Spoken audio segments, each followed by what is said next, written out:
In the Bible, there's an incredibly sad story about a guy that many of us know, King David. We don't know personally, but we certainly have heard about him. This is the one and only guy who killed Goliath, the giant. And he had this army of men that were following him at one point in his life. In 1 Samuel chapter 30, we read about this, and they went out on a mission, is the best way to call it. And when they came back, there was this strange named city called Ziklag. And it's not zip bag, it's Ziklag. And this city got sacked by an enemy. And that's where all their wives, children, sons were. So David and his army come back.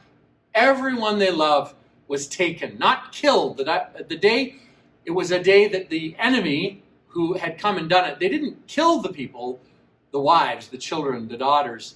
They took them captive.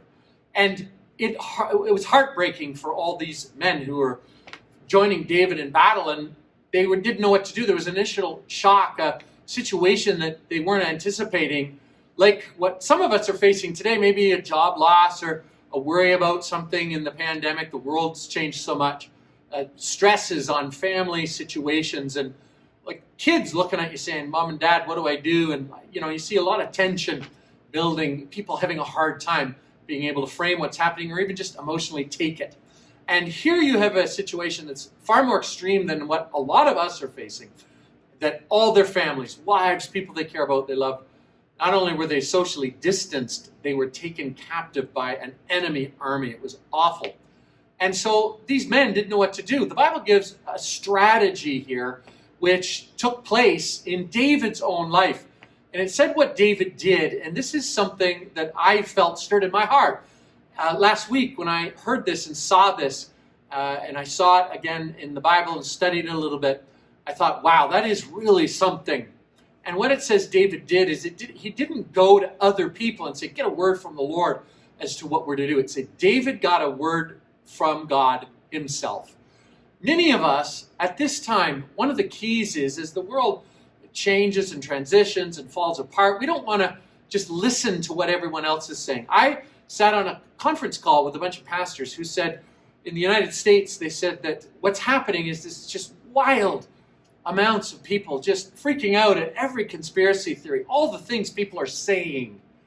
And one of the things that David did here is he didn't listen to what everybody else said was going on. David went and sought the Lord and got a word from God for his own life. And that stabilized his heart. And then it says this, once he received the word that God was saying to him about what had happened, it then says this killer, amazing phrase. I think it's an amazing phrase. It said, David then encouraged himself in the Lord with what God said to him. You see, I think it's probably a good day to stop looking on the internet at what everybody else says.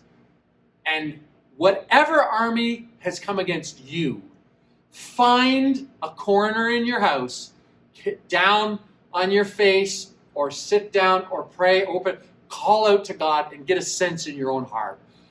Often the peace that will calm your heart, often the light that will guard your way, and the God that's your God, he's a God that's going to answer.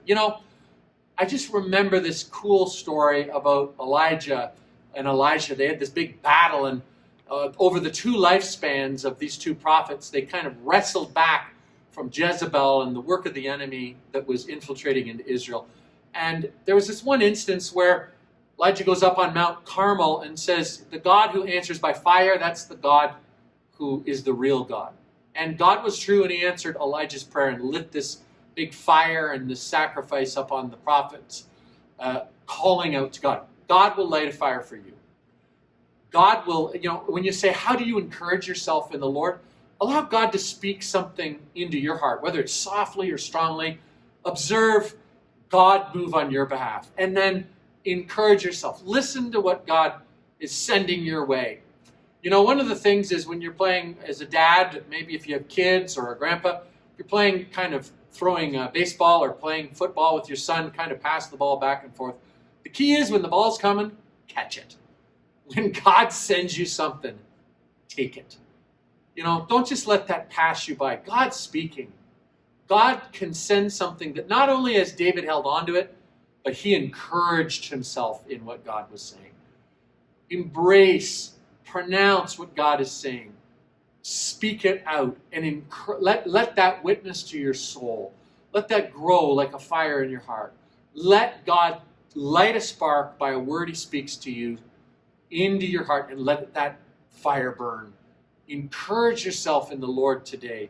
God has sent something direct to you by the Holy Spirit. He's going to perform a great thing for you. God bless you today.